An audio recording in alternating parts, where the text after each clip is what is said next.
The valley was silent except for the whispering of the wind and the hushed murmurs of Israel's soldiers. The men stood, a sea of weary and frightened faces, in a line against the Philistine horde.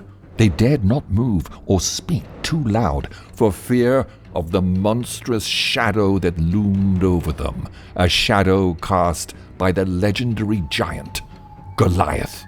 The Philistines had gathered their soldiers against the people of Israel to conquer them and place them under their dominion.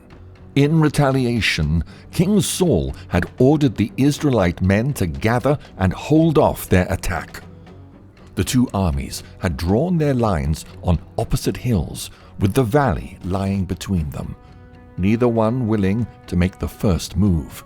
Instead, the Philistines had sent forth their champion, a warrior of enormous size, clad in armor like a fortress of bronze, his spear as thick as a wooden beam. Every morning and evening, for 40 long days, his voice had thundered through the valley, challenging the Israelites.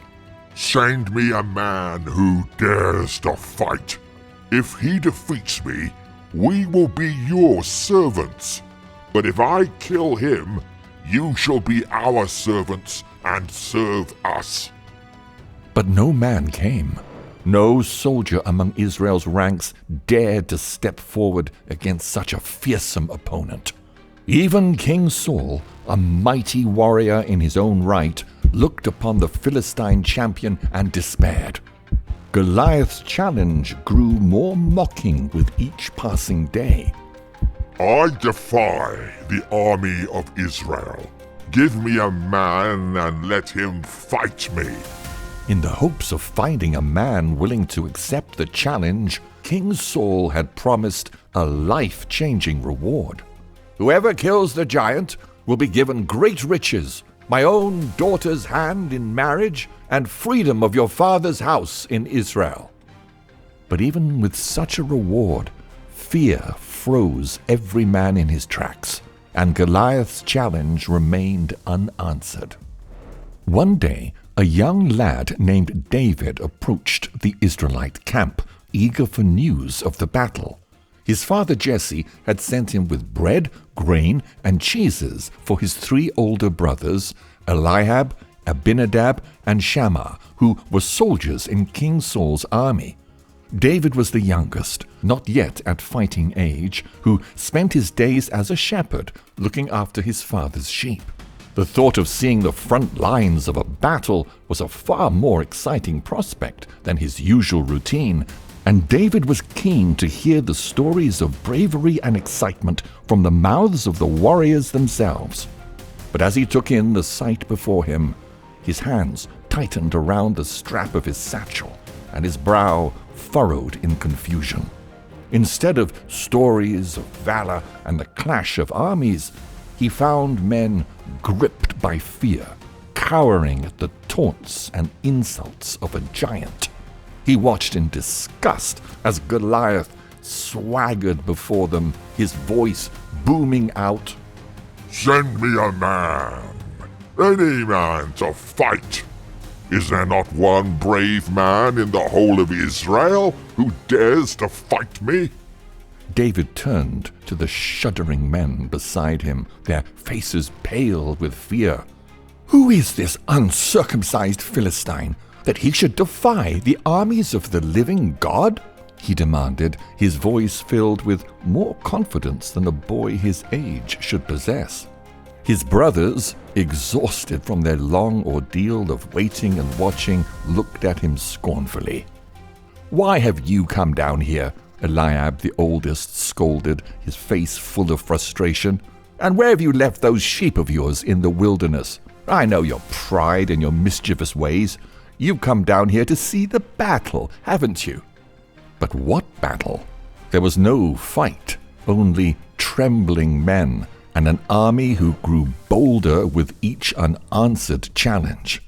As the valley filled with the mocking laughter of the Philistine giant, something inside David flared up, and he was determined to put an end to the shame of his people. David's words soon spread like wildfire throughout the camp until they reached the ears of King Saul himself. Desperate for a champion, any champion, he sent for David. But what he saw before him was worse than his weakest hopes. A mere boy, scrawny and laughable in comparison to Goliath. And yet, there was something behind his eyes that urged King Saul to give him a chance. "Let the Israelites' fear come to an end," David spoke out bravely. "I will go and fight the giant." "You are but a lad," King Saul spoke wearily, "and he's been a man of war since he was your age." But David only smiled. "One day, as I watched my father's sheep, a lion and a bear came and took a lamb from the flock. I went after them and slew them both, delivering the lamb from their mighty jaws.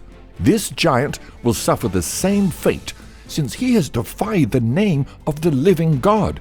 He who saved me from the paw of the lion and the paw of the bear will stand with me against the Philistine." Saul was silent as he considered, and then out of desperation or awe at the boy's determination, he agreed. "Go, and the Lord be with you." He dressed David in his own armor, a helmet made of brass, a sturdy coat of chainmail, and a weighty sword. But David knew this was not right. He was no soldier, and had never used armor and weapons of this sort before. Instead, he chose to use the tools that he had become accustomed to as a shepherd, a simple sling and 5 smooth stones, carefully selected from a nearby stream. The final showdown was about to begin. Goliath strode forward from the ranks of the Philistines, the sun glinting off his towering frame and impenetrable armor. Each step he took made the very ground quake, and the hearts of the Israelites sank as their champion stepped out to meet him.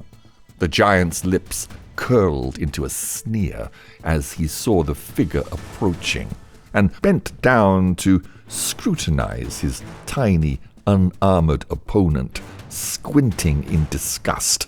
He let out a harsh, barking laugh. "Am I a dog?" he bellowed. "That you come at me with sticks?" Shaking his head, he beckoned the boy forward. "Come to me, and I will feed your flesh to the birds of the air and the beasts of the field." These words sent shivers down the spines of the Israelite men who stood motionless in terror. But David did not flinch. Staring down the imposing giant, he answered, "You come against me with sword, spear, and javelin, but I come against you in the name of the Lord Almighty. Today he will deliver you into my hands. I will strike you down and feed the carcasses of the Philistine army to the birds and beasts, so that everyone will know that there is a God in Israel. The armies gathered here will see that victory does not only come with a sword and spear, because this battle is the Lord's, and he will give you into our hands." Goliath growled and moved menacingly towards David. But before he had taken more than a step, David darted forward, swift and light-footed. His hand reached nimbly into his pouch, and in a flash he pulled out a stone, set it to his sling, and taken aim. The air split with a sharp whir as the sling spun. The hearts of the Israelite army leapt into their mouths. It was over before it had begun. The stone flew true, sinking deep into the giant's forehead. The mighty Goliath staggered, eyes wide in shock, then crumpled beneath his massive weight.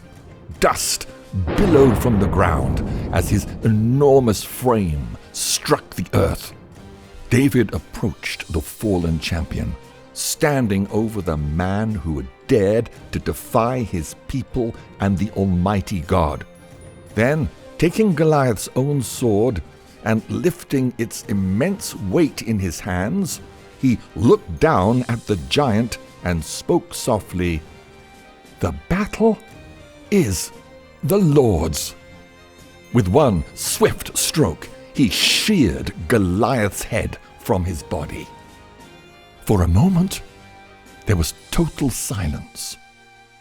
Then, as if breaking from a spell, the Philistine army roared in panic.